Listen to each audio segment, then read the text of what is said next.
I had an interview this morning, and really a wonderful interview because it was alive. It was a true question. She didn't come just doing an interview. She came to find out what it is I have to say.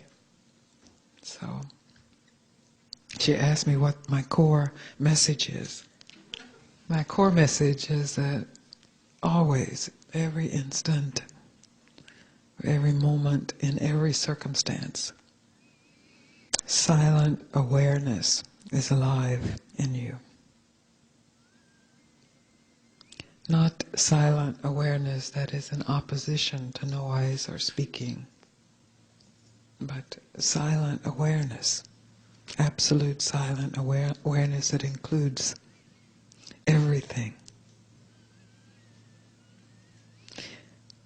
even including the thoughts that you have about who you are. The thoughts that you have about who you are not who you are. They are thoughts that appear in who you are.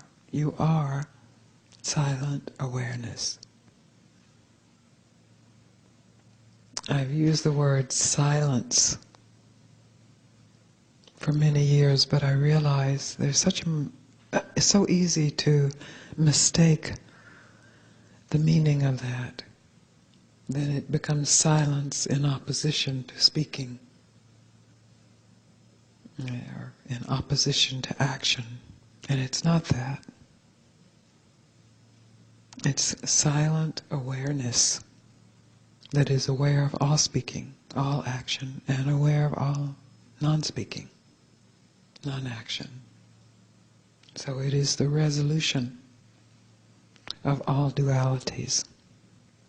Not in opposition to any duality, but the resolution of duality. That's the core message, the core invitation. Then our time together is really spent pointing to that and discovering, what does that mean then to you? If it's not something you learn or believe in or remember, which I advise you not to, but something you actually discover, what does that mean to your life? How does that reveal itself? She also asked me many questions, some about beliefs, belief in eternal life. I said, what if you don't believe in eternal life? Whoa, it's like, but we're a spiritual subculture. We have to believe in eternal life. What if you don't believe in anything for a moment?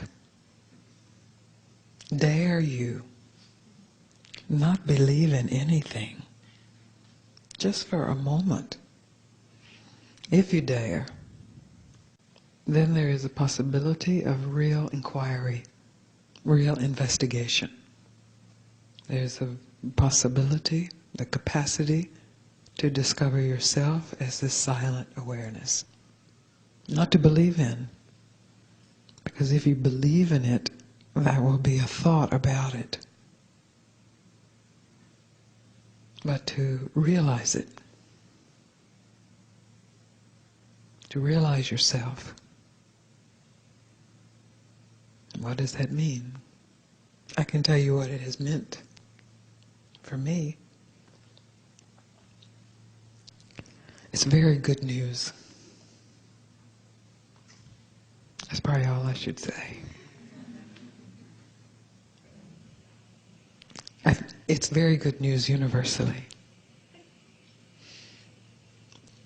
But it doesn't necessarily mean that your personality will change, or that your circumstances will change, or that your emotions will change, or that you will be more quiet. It doesn't necessarily mean anything except its own good news.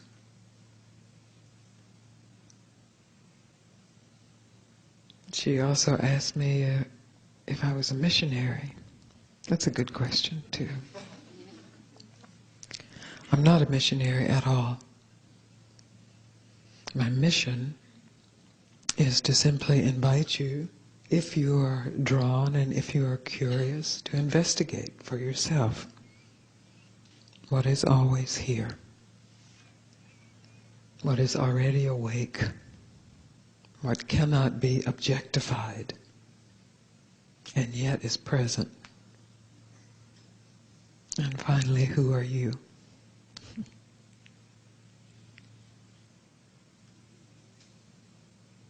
She then asked me, well, what about your teaching?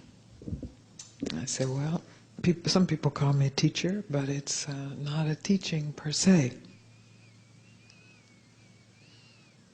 Because who you are really can never be taught.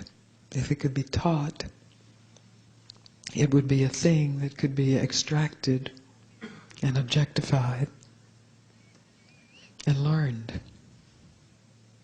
And by this time we would have all learned it. Because you have heard it. You know, if you're of a particular subgroup, you have heard you're a radiant light. You're God's child. You're free. You're safe. But to hear it, even to understand it, to believe it, to memorize it, to hope it's true, is not enough. It has to be discovered directly. So my invitation today for you is that you give up all your beliefs for our meeting. Beliefs have their purpose, they have their place. There's nothing wrong with beliefs. Some beliefs are better than others. Some beliefs serve better than others, but for our meeting, if you just give them all up, and you're just present as yourself, as silent awareness,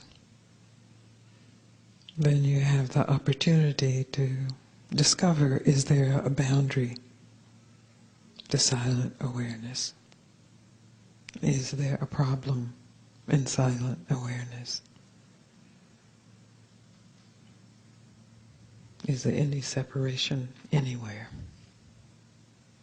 To discover this, to inquire into this, not to know ahead of time, yes or no, but to discover. Then our conversations and our meeting and our just being together will be of some use in your life. And then your life will be of some use in the collective life, the planetary life, the cosmic life.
I had an interview this morning, and really a wonderful interview, because